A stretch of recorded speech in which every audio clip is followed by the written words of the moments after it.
Hello students, today's video is on comprehensive questions on paragraphs. देखिए आज board exam के point of view से मैं थोड़ा सा डिस्कस करूँगी। ये comprehensive questions आएंगे. These questions consist of one passage. You have to answer the questions of this passage. The whole question carries 4 marks. ठीक है, ये आपके 4 मार्क्स के होंगे. तो थोड़ा सा इनको देखते हुए चलते हैं कैसे आते हैं और कैसे आपको उसका आंसर निकालना है. Read the following passage and answer to the questions given below it. For example, जैसे आपके ये पहला पैराग्राफ देखिए. द वॉयस, ये इंचेंटेड पूल से हैं. The voice put questions rapidly one after another. What rescues man in danger? Courage. By the study of which science does man become wise? Not by studying any Shastra does man become wise. It is by association with the great in wisdom that he got wisdom. The Yaksha asked, what is swifter than the wind? Mind. What is more faded than a dried straw? A sorrow-stricken heart. What befriends a traveler? Learning. ये आपका पहला chapter है जो आपको बताया गया है. अब इससे क्वेश्चंस आते कैसे हैं? Write the name of the lesson from which the above given passage has been taken. Who is the author of this lesson? तो कोई भी चैप्टर का सबसे पहले तो उस चैप्टर का लेसन आपको याद होना चाहिए, तो ये आप लिख के याद करिए.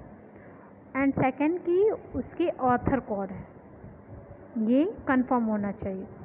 तो इसमें इस क्वेश्चन में आपको लेसन का नाम और इसके ऑथर का नाम आपको लिखना है. Second question, what rescues man in danger. अब यदि आपको कोई जवाब अपने से आ रहा हो या फिर आप बहुत बनाने की कोशिश, तो वो ना करें. जो भी पैसेज में दिया गया है, पैसेज में से ही छांट कर आपको उसका आंसर देना है. What rescues man in danger. अब इसमें देखिए, courage. What rescues, second line आपकी, man in danger. Answer is courage. Courage rescues man in danger. Third, what is swifter than the wind. Mind is swifter than the wind. आपको याद रखना है कि केवल पैसेज में जो दिया हो आपको वही छांट कर लिखना है. वैसे ही सेकेंड पैरा, वैसे ही क्वेश्चन आंसर है.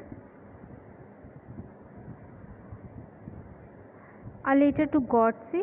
The house, the only one in the entire valley, sat on the crest of a low hill. From the height one could see the river and the field of ripe corn dotted with the flowers that always promised a good harvest. Only thing the earth needed was a downpour or at least a shower. तो इस तरह से ये दिया गया line, ये passage है और इससे भी ये क्वेश्चन है. Write the title of the lesson from which the above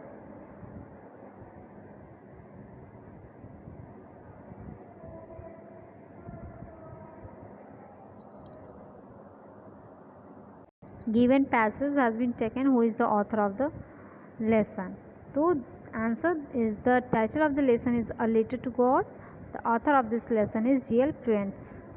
okay, where was the house situated. अब इसमें ये फर्स्ट लाइन देखिए बनी हुई है, क्रेस्ट ऑफ अ लो हिल से रिलेटेड है.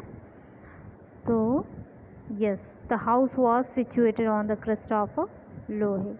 तो इस तरह से आपको लाइन वाइज आंसर देखने हैं कि वो कौन सा हम उसमें ले लेते हैं. What could you see from the house. We could see the river and field of ripe corn from the house. Okay, तो ये सेकंड चैप्टर से उसी तरह से द गंगा, ये पंडित जवाहरलाल नेहरू से ने इसको लिखा और ये 2011 में आया हुआ है. To my innumerable comrades and colleagues I owe an even deeper depth of gratitude. We have been joint partners in great undertakings and have shared the triumph and sorrows which inevitably accompany them when I die. I should like my body to be cremated if I die in a foreign country. My body should be cremated there and in my ashes sent to Allahabad. A small handful of these ashes should be thrown in the Ganga and the major portion of them disposed of in the manner indicated below. No part of these ashes should be retained or preserved. इस तरह से आपके passage होंगे और आपकी questions उनसे ही लिए जाएंगे. Write the name of the lesson. देखिए वही चीज़, from which the above passage has been taken, who is the author of the lesson. तो सबसे पहले आपको तो अपनी जो भी चैप्टर है, कौन कौन से चैप्टर हैं उसका नाम प्लस जो ऑथर हैं, जो पोएट हैं, उनके नाम बहुत अच्छे से याद होने चाहिए. What is the desire of the writer after his death. अब उनकी क्या डिज़ायर थी राइटर की. देखिए यहाँ से, when I die I should like my body to be cremated if I die in a foreign country. ये उनकी डिज़ायर थी. तो थोड़ा सा चेंज करके, the desire of the writer after his death is where he dies his body should be cremated there. Okay, इसी तरीके से और भी आपकी सॉल्व आ चुके हैं मार्केट में, तो थोड़ा सा आप उनको लेके उनसे भी कंसल्ट करें.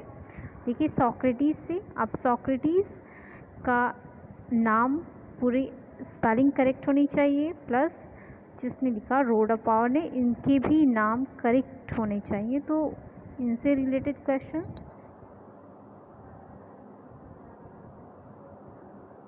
This last. Socrates lived in Athens about 400 years before Jesus Christ was born. As a boy, he was ugly, undersized, and had a flat nose and bulging eyes. His father was a poor stone cutter, so he was always rather shabbily dressed. This strange creature with the short neck and plain face was a thoughtful child. He watched his companions all the time and allowed very few things to escape his notice. Socrates did not have a big house or fine furniture. He did not seem to want either wealth or beautiful possessions. As he grew older, he began to think very little of bodily comfort and pleasure. He gave his mind to all that was noble, honorable, and just. ये 2017 में आया हुआ है. The writer write the name of the lesson from which the above passage has been taken. Who is the author of the lesson. Okay, तो Socrates the lesson and the author is Rhoda Power. What do we come to know about Socrates after reading the above passage? अब ये कह रहा है कि Socrates के बारे में आप क्या जानते हैं इस पैसेज को पढ़ने, मतलब उनका फीचर जो भी उनके बारे में है, उनकी फिजिकल अपीयरेंस, उनकी मेंटली अपीयरेंस, वो आपको छांट के इसमें से लिखना है. जैसे इसमें फॉर एग्जांपल दे रखा है, Socrates was ugly and undersized. He had a flat nose and bulging eyes. Music and gymnastics were the most important lessons at a school. He learned some science, mathematics and little about the stars. ये जो है आपके इस passage में दिया हुआ है, जो कि आपको छांट के उसको एक शब्दों में अच्छे से लिखना है. Where and when did Socrates live.